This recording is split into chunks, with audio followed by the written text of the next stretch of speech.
Welcome to TradeSense, where Windward brings together the brightest minds in global trade, maritime, and AI to break down the biggest developments shaping our industry. I'm Michelle Bockmann, Senior Maritime Intelligence Analyst at Windward, and in each short episode, we go beyond the buzzwords to deliver insights that matter.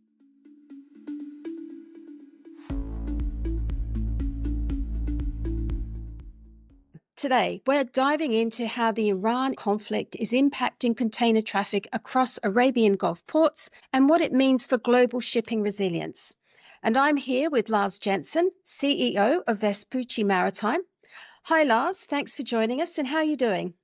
Well, I'm doing absolutely excellent, calling in from the French countryside. Thank you very much for having me on. Well, we're glad to have you. But before we start, can you just give me a breakdown of the key container terminals in the Arabian Gulf and where they fit into the region's global supply chains? Yeah, if we look at the region, obviously the largest, most important one would be Jebel Ali, but you also got very large ports like the Port Khalifa, you've got Dammam, you've got Hamad up in Qatar, you've got Khor Fakkan just outside, but you can tell still at least bordering what could potentially be a risk area. The important thing to note about all these terminals is that they service more than just import-export cargo specifically from the Gulf region. What they're also servicing at, and that's especially if you look at, for example, Jebel Ali, as a major transshipment gateway, to cargo destined for East Africa. It's a traders hub for East African traders. It serves as a transshipment hub for some of the cargo to and from the Indian subcontinent, which means any disturbance in operating to and from these terminals would have an impact significantly beyond the Gulf area in itself. So they had this acute operational stress over the 12-day period. So there were elevated risks to maritime safety for commercial maritime traffic. How were these operators affected and how did they respond? This is the interesting part, and thank you for sharing the very detailed information you got from Windward in terms of what vessels are going in and out, how much time they spent there. And when I look at the data of that, I think there's a couple of conclusions to be drawn. One conclusion is that it was to a significant degree business as usual, which I'm not really that surprised about. The shipping lines would very much like to continue to operate as usual. The next thing we also saw was quite a number of vessels spent considerably less time in port in the Gulf area than they usually did. Now, the data only shows how much time they then spent in port, and that was certainly a lot less. It could have been because they picked up less, I would assume, empty containers, not so much less cargo. Could also be that they were postponing, for example, fueling operations. But clearly, there has been, in the aggregate, a conscious decision by the shipping lines to spend as little time as possible in the Gulf ports to get out of the area again. So I'll say that's an operational impact, but it's not an impact on cargo. If you look at the magnitude of ships and the capacity going in there, for part of the period here, it actually increased. I would say this has nothing to do with the crisis. That sounds slightly odd because this happened in the middle of the crisis period. Yeah. But when you would think this through, I mean, this is potentially where we see a different dynamic when we talk container ships and, for example, tankers and bulkers, which are much more on demand. The vessels that arrived here, these are journeys that would have been planned weeks, if not months ago, that were simply being carried out. If you dig deeper into the data, you also find that a lot of these added capacities that came in were by new entrants. So these are new services that have been started. And these services are not started on a whim just because there is a crisis in the Persian Gulf. So to me, that is yet another argument that during this, we call it crisis. Well, for container shipping, it wasn't really a crisis, but during this period, it was very much business as usual. Not only did the vessels still go in and out, we also saw the phase-in of new services that absolutely must have been planned weeks prior to this even erupting as a crisis. So this is really a remarkable testimony to supply chain resilience. I would say the fact that during intense operational strain, business kept on carrying on. And I mean, I guess the backdrop is that with the pending introduction of tariffs on July 9, who knows, US tariffs, this is already a turbulent time for all container lines and terminals in the region. It is an extremely turbulent time. But when you also look at it, was this a risky move by the carriers? I see it more as a continuation of how the carriers tend to operate unless they are in immediate dire stress. Let's contrast it with the other crisis in the region, the Red Sea crisis. The Red Sea crisis really kicked off in, and forgive me if my memory fails me here, but I believe it was one of the dates in October of Yeah. 2023. But Yeah.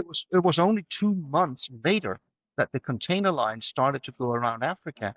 And the trigger point for the container lines was, even though you had most certainly the hijack of the Galaxy Leader vessel, you also had a number of other attacks, but it was only the day after multiple container ships had been specifically hit by missiles and drones that the carriers changed their minds. So the carriers absolutely have a contingency plan. So their risk tolerance is relatively high, and they will keep operating for a prolonged period of time. We looked at the vessels in and out of the Persian Gulf, obviously, and the Strait of Hormuz. But look at the operations into especially the port of Haifa. Haifa was clearly being targeted also by numerous missiles and drones coming in from Iran. Most of them got intercepted, but not all of them. There was, I can't remember if it was a drone or a missile that struck relatively close to the port. Nothing ever hit the port. But despite this, almost all carriers also continued to operate as per normal. We were, I think, 8, 9 days into the crisis before Maersk announced that they would stop temporarily having their own vessels calling, and then we had the ceasefire, and that was called off again. So the carriers clearly have a track record. They will monitor, they will absolutely acknowledge there's risk, but they will continue to operate as normally as possible very far into crisis territory.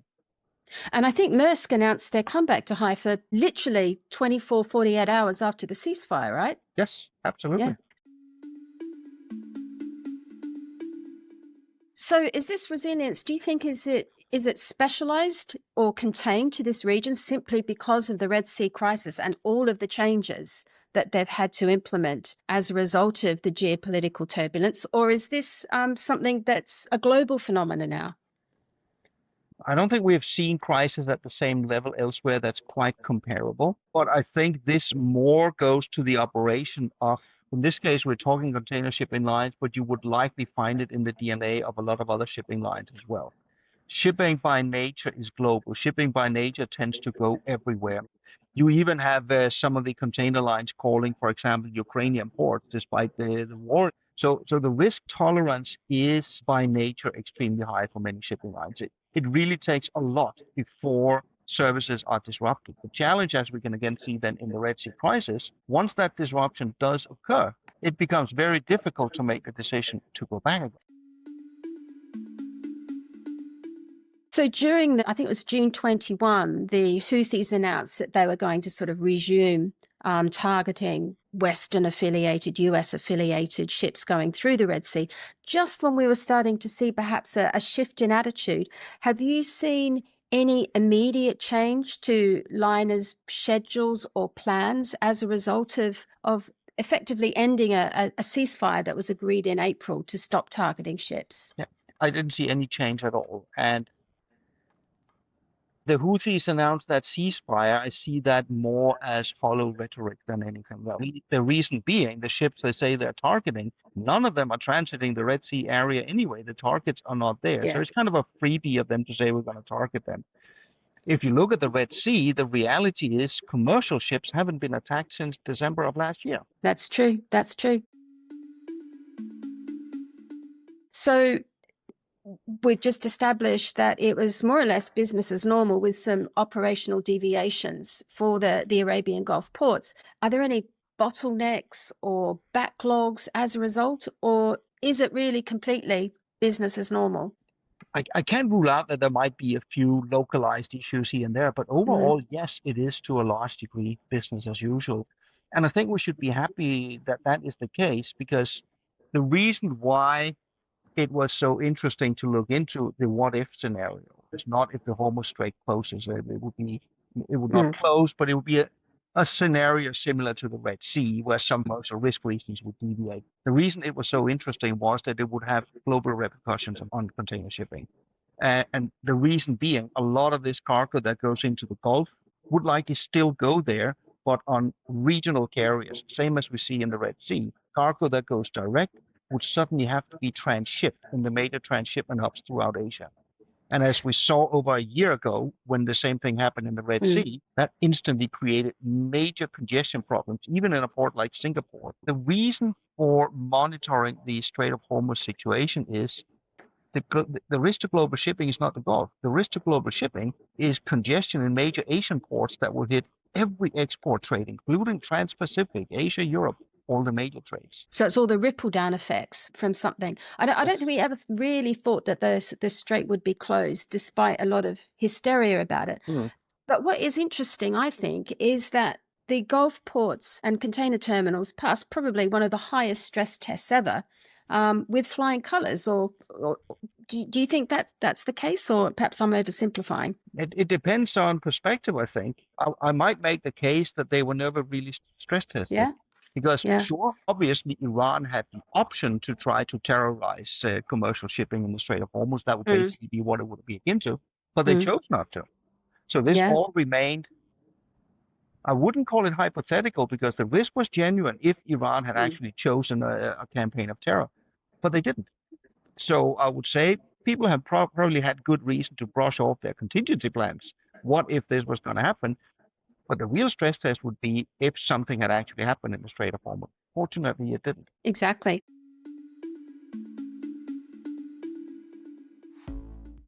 And I guess now everybody's looking towards July 9 and what that means for their particular container line and for the routes. What does it mean for the Arabian Gulf? What should we be looking out for next? Well, for the Gulf area there, I was about to say in the same boat as everybody else, but it's not that it's massive volumes being shipped from the Arabian Gulf itself over to the US. So they would more likely also feel potential ripples of what might transpire on July 9. July 9th is just a major uncertain factor. I mean, it's only a week away. And reality is there's an executive order saying the pause will end, which means that all the reciprocal tariffs will come back in place. The most likely play out if nothing happens over the next week is this is exactly what's going to happen. And all the importers will do exactly the same thing they did 3 months ago, which is nothing. They'll play wait and see in the hope that this blows over or that the pause gets extended. If we look at what has been communicated from the US government over the past few weeks, basically means we have no idea what's going to happen, because we have had messages saying that the pause is over. We had messages saying that the pause might be extended. It might be extended for some countries, not for others. We might get the reciprocal tariffs back. We might get higher tariffs. 50% has been threatened on EU. Trump has announced that new tariffs will be announced within the next week. Reality for July 9th is just no one has the slightest clue what is actually going to happen, which again means importers are likely again to lean back and play, let's wait and see. Let's not commit to anything until we see where the chips fall. And when that is the case, the only thing the carriers can then do is to monitor closely what demand pickup do they see from every single country in the world. And if that drops off a cliff, the carriers will do exactly the same thing that they practiced so much during the pandemic, that they did again during the Red Sea, they did again at the Liberation Day. They will cancel sailings if demand drops off a cliff. Yeah. And well, certainly the industry's had lots of experience with volatility for the last 2 or 3 years, well, really since the pandemic. And so really, more uncertainty is a certainty. oh yes, I mean, there's nothing that can be predicted. And it feels like this has been a problem ever since the pandemic. But if we're a bit honest, the markets were also uncertain before the pandemic. I mean, for us that has been in the game a long time, there was the financial crisis, for example. That was a major hiccup. Then we had Hanjin that went bankrupt. Then we had Musk that was offline for more than a week for a cyber attack. We had a 10-day complete closure of the US West Coast a bit over 20 years ago because of a labor dispute. So it's not that these events are once in a decade events. We have major disruptive events every single year. It just feels that the magnitude of the impact that we are seeing, especially now, is a lot larger than what we have been used to. Well, what happens post July 9 is the subject for a whole new TradeSense, I'm sure. I'm going to leave it there. So that's it for this episode of TradeSense. Thank you for joining us, Lars. It was great to unpack how Gulf container ports dealt with these disruptions and what they're telling us about supply chain resilience. Well, thanks for having me.